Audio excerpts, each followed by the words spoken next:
Assalamualaikum warahmatullahi wabarakatuh. Perkenalkan, nama saya Nila Lestiani. Saya perwakilan dari kelompok 4. Di sini saya akan menjelaskan materi mengenai psikologi kesehatan pada subbab konsep dasar sehat dan sakit. Baik, selanjutnya saya akan menjelaskan mengenai konsep dasar sehat dan sakit. Apa sih sakit dan sehat itu? Sehat menurut WHO tahun 1948 merupakan keadaan dari kondisi fisik yang baik, mental yang baik, dan juga kesejahteraan sosial. Tidak hanya merupakan ketiadaan dari penyakit atau kelemahan. Sedangkan sakit adalah berasa tidak nyaman di tubuh atau bagian tubuh karena menderita suatu demam, sakit perut, dan lain sebagainya.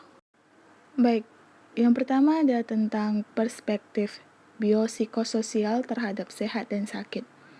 Merupakan metode interaksi psikologis dan faktor sosial dalam mengobati dan meningkatkan kesehatan menjadi lebih baik. Model biopsikososial disusun dengan mempertimbangkan adanya hubungan yang saling berinteraksi atau saling berhubungan satu sistem dengan sistem lainnya, baik dalam satu komponen dan di luar sistem. Dalam model biopsikososial terdapat 3 faktor pendekatan. Yang pertama ada faktor biologis yang berfokus pada obat.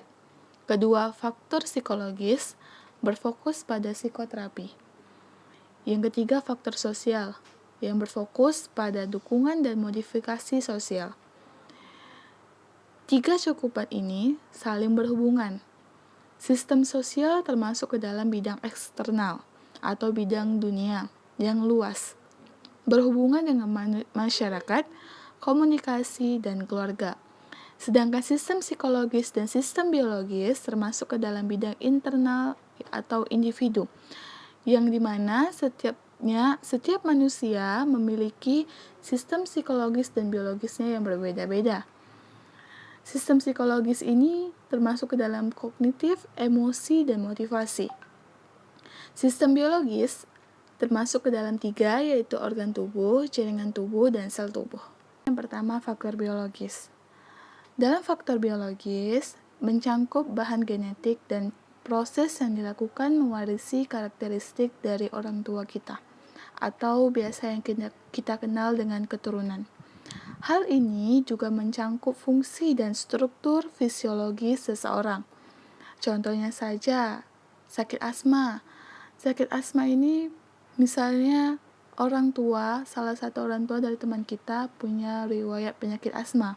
Kemudian tidak menutup kemungkinan buat teman kita atau adiknya juga mengidap penyakit asma.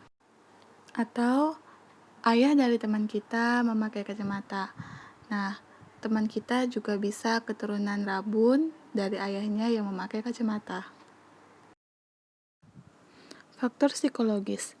Perilaku dan proses mental adalah fokus yang berada di lingkup psikologi yang melibatkan kognitif, emosi, dan motivasi.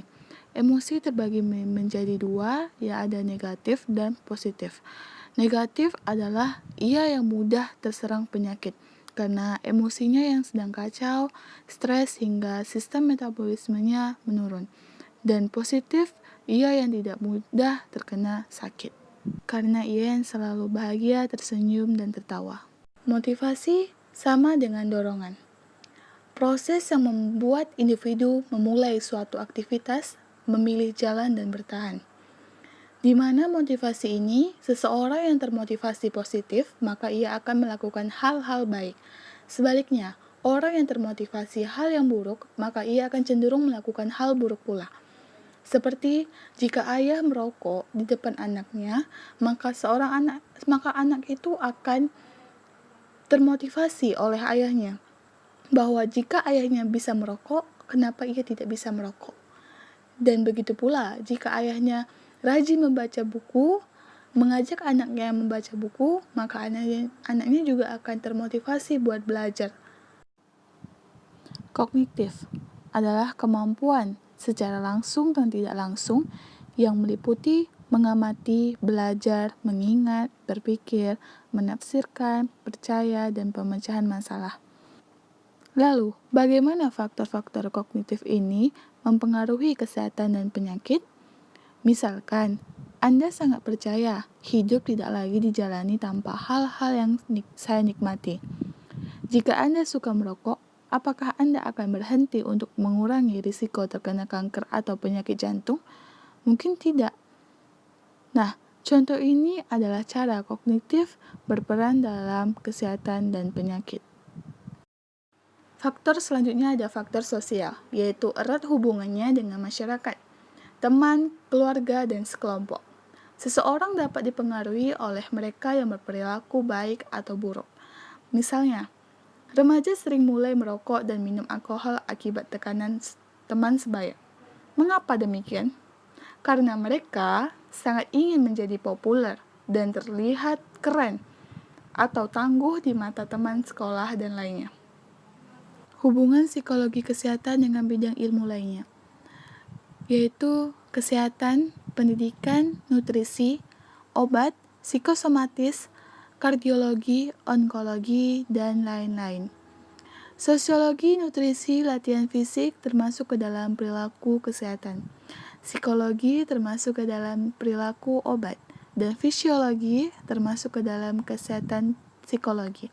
Yang dimana ketiga ini adalah ruang lingkup dari psikologi kesehatan.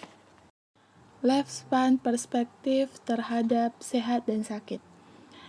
Karakteristik kesehatan dan penyakit bervariasi seiring dengan perkembangannya usia. Dibandingkan dengan orang tua, anak-anak cenderung mengalami keterbatasan aktivitas akibat penyakit kronis. Penyakit yang membuat anak putus sekolah cenderung merupakan penyakit menular jangka pendek, seperti pilek dan flu. Sebaliknya, banyak orang di usia lanjut dan lanjut usia menderita penyakit jantung, kanker, dan stroke, yang seringkali mengakibatkan ketidakmampuan dan kematian. Angka sehat dan sakit. Sakit terdiri dari 25% dan sehat 75%. Namun tidak semuanya sehat. Sehat terbagi menjadi dua. Yang pertama ada sehat secara anatomi dan fisiologi, dan sehat tapi sudah mempunyai penyakit.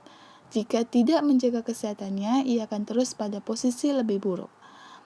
Orang akan mengubah kebiasaan kesehatannya jika ia memiliki informasi yang baik tentang kebiasaannya.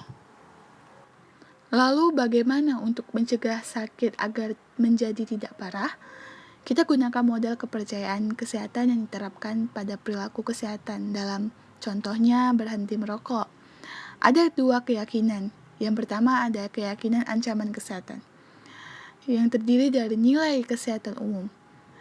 Dia akan berpikir bahwa saya khawatir tentang kesehatan saya. Kedua, keyakinan khusus tentang kerentanan.